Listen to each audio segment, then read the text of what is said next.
Everyone knows what Risk of Rain 2 is, a nearly flawless and nuanced 3D roguelike, but not many people talk about or have even played the first for a reason. The game isn't nearly as good as the sequel. Now, I'm not calling it a bad game since it's not, but what I am calling it is a pretty flawed one thanks to mechanical issues and general game design issues that I have problems with. So today, I thought it'd be interesting to take a look back on the first game nearly 10 years after it was released to see and talk about its flaws, especially with the very soon release of Risk of Rain Returns. In case you don't know, the main gimmick of Risk of Rain is that the longer you take to progress in the game, the harder it gets. The way this is enforced in the first game is by simply spawning more enemies near you as time goes on that are naturally stronger than the last phase of difficulty. This sort of difficulty increase is incredibly simple, but I believe it is important to tell you how this game works on a most basic level in case you haven't played this, as this is where most of my problems stem from.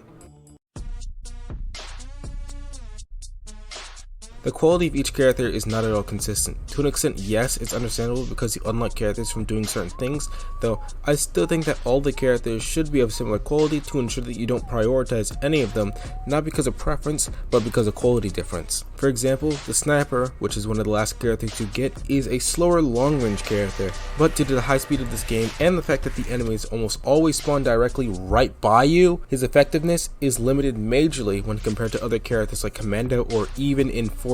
In my opinion, this is a perfect example of a slow but powerful character that suffers the most thanks to the way this game works, not meshing well with his character.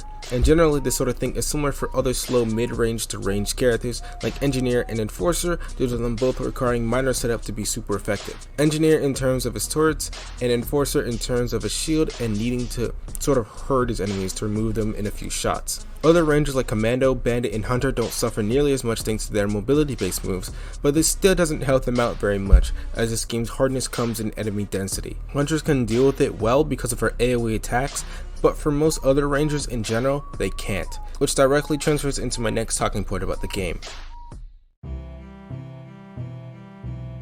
Range characters don't do nearly as well as melee characters, even though melee characters should logically require more skill because of the fact that you have to get close. Though, this is exactly why they're so strong. Most melee characters like Loader or Miner have moves that straight up make them invincible for a bit, which makes it super easy to damage groups of enemies unless they're elites. And due to the fact that groups of enemies always spawn in nearby you when you're on solid ground, it means that it's easier to deal with them right then and there when compared to range characters who usually have more trouble dealing with groups, especially because rangers have to take their time to get away from the enemies due to them being rangers. Enemy spawning in groups also makes it so melee characters mechanically need to have invincibility or buffs on hit that heal you, because things seriously shred quickly in this game no matter who you play as. It's not uncommon that you'll be dead in seconds when you run into a few enemies and elites on a stage, even if you have good items because of how high the damage you take is.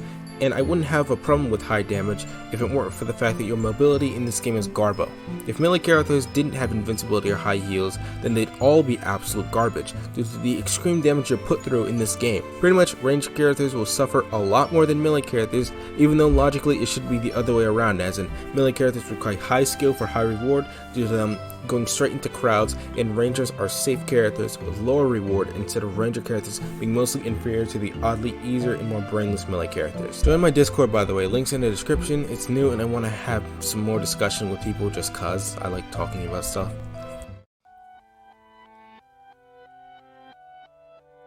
Elites are some of the most annoying enemies in this entire game. On paper, a more powerful enemy with special abilities, higher health, and higher damage sounds interesting and maybe even fun, but no. These kind of enemies are super common and almost spam throughout the entirety of each run, when they should be rarer. You'll literally see groups of these guys all the time during runs, and their abilities aren't fun to fight. The red one leaves fire everywhere they walk, which is unsurprisingly just annoying to move around due to characters having crappy mobility. The orange one basically has brilliant behemoth and shoots missiles at you. The yellow one moves faster and teleports at you, and the green one heals himself and everyone around him. None of these even sound fun or interesting to combat. It's just there so it feels like there are more enemies than there actually are, which in my opinion sucks. They're usually so powerful that if you're running a ranger or even melee sometime without some insanely powerful items, then before you can kill one, another group of enemies just spawns right in front of you. Elites were handled poorly in this game and do nothing but make it artificially harder with unfun abilities, mostly thanks to bad mobility you have in this game, and by being too common and too powerful. Here's my biggest issue with this game, the mobility. Firstly, on how Risk of Rain 2 handled mobility amazingly. You can run, you can aim anywhere you want, you can't run backwards and shoot, and that's it. It's simple and there's nothing wrong with it. It's exactly what you'd expect from a game, highly centered around dodging quickly and moving around your enemies to keep yourself alive and dish out as much damage as possible. Now what about Risk of Rain 1's mobility? You can jump really shortly and walk slowly without a run option. Sure, some items help, but unless you have the command artifact that lets you choose what you want, it's entirely up to chance on if the item that you get will help your run speed or jump heights or whatever. And since most enemies are not only faster than you, but also spawn right by you as time goes on, dodging with basically all the characters boils down to moving left and right around the enemy while jumping. It's brainless, and it doesn't change much for even odd characters like Huntress, who can shoot while moving, or Sniper, who shoots slowly and has a reloading mechanic. You also can't aim where you want to shoot, which might be more of a me problem, but if I'm Bandit, a character with one crappy AoE move and a slow recharging getaway move, and I'm on top of rocks on top of my enemies, then I want to be able to shoot them from there. But no, you have to go down onto their level in order to dish out damage.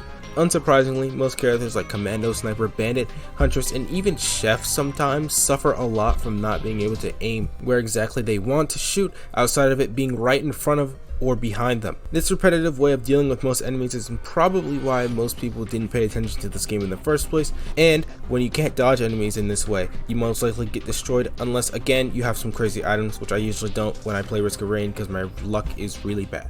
Though Risk of Rain is a pretty good game, I just want to talk about the major problems I had with it in this short video and talk about why nobody cares about it at all. Plus it's old, so that kind of adds to it. Expect a few more videos about Risk of Rain 2, but just know that this most likely will not be a Risk of Rain channel unless I really like talking about it and like these videos do super good. Join my Discord, follow my Instagram, and subscribe for PvZ2, Terraria, and review content. I've been Alex, and bye bye.